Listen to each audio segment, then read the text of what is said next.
Hello, my name is Tom Clendon and I'm an ACCA tutor and member. And I'm delighted today to be joined by two recently qualified members. First of all, Debbie. Hello, Debbie. Hi, Tom. And secondly, Andreea. Hi, Tom. Now, the reason for this conversation is to talk about challenges. I know, you know, that ACCA is not an easy qualification to achieve. Maybe that's what makes it worthwhile. So, Debbie, can you tell me a little bit about your journey when you did your first ACCA exam and how that was for you? Sure. So if I recall correctly, I did my first exam a couple of years after uni, which would have been sort of 2017, around that time. And I had a few exemptions from uni, but not all of them. So I did have to start off taking a couple, which was audit to start with. So I went on from there, did a couple of exams, which seemed a bit difficult because I got my first job. I was doing it while working. So that was a bit of an adjustment because I guess, you know, you study full time. And was it first time passes for all of those skills exams when you started out? So the first exam I failed, which was audit.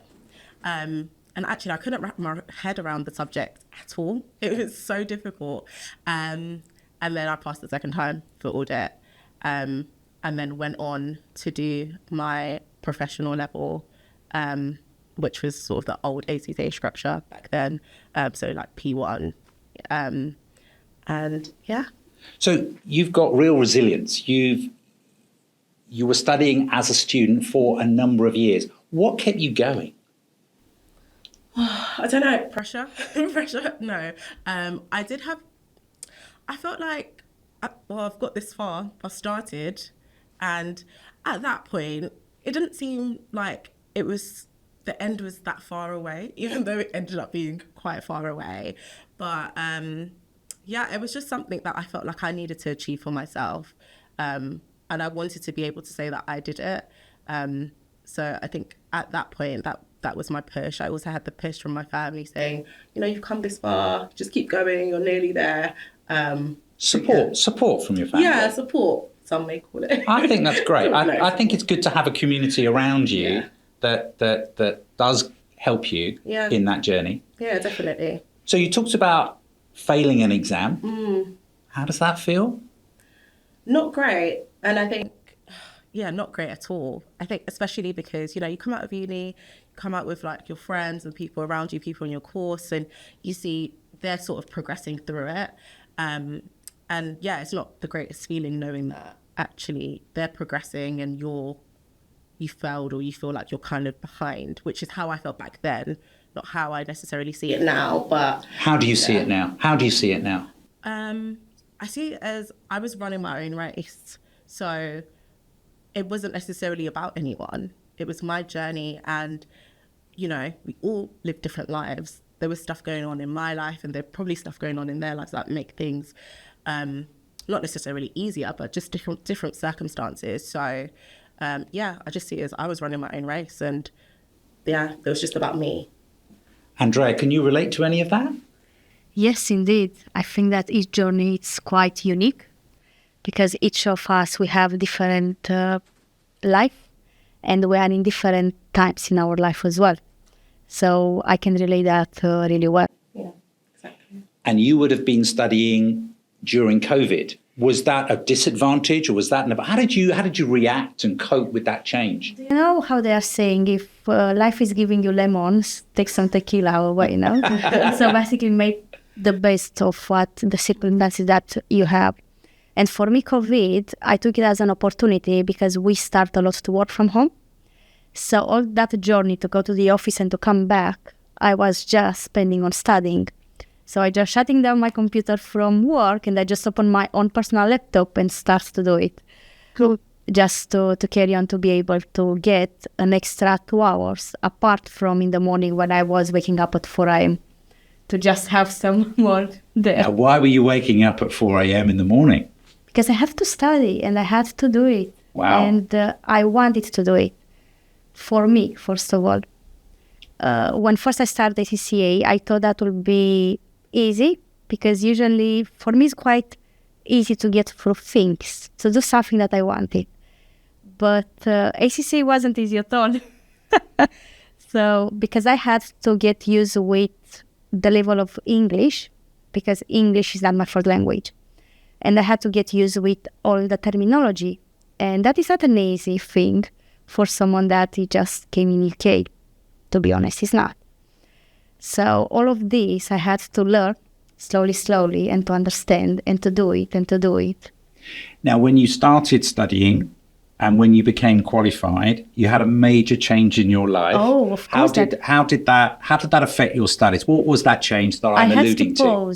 I had to pause because I started my studies, but in the meantime, I had to prepare a wedding. I got married. After I stopped it, after I started again, after I decided that I need to move house and I had to work more harder because I had to put the money in, of course that. And after, I decided that I need to have the experience as well. Because even if you are working quite hard on your studies, you need the experience. Without the experience, you'll not be able to have a good job. And without a good job, you don't have the experience. And do you have a good job now? Yes, I can say that, yes. Now I'm quite happy with my position and where I am. Even if I start as a finance assistant, so I was doing payroll. So you started as a financial assistant and now you are? A senior finance business partner. Okay, very good. Very, very good. And what was it like becoming a mother during your studies? Oh, that was quite hard because I had my last papers to do and I got pregnant. And I was hormonal, I was all over the place. And I couldn't do it. Honestly, I couldn't do it. I tried, but in that moment, I changed job as well. So let's say I get to the next level in my job. And I had to focus to be good in what I'm doing. And also with my pregnancy as well. So it was a quite difficult moment for me. You were juggling so many things. Yes. Sometimes there's an expression that if you want something done, you ask a busy person. Yes, yeah, you could say that. Yeah, indeed. And after I delivered my baby, I had to sit my last exam. I had to do it because I thought if I will still be doing studying and have a little one to take care of, will be quite difficult. So in my maternity leave, I was breastfeeding in one way and on the other way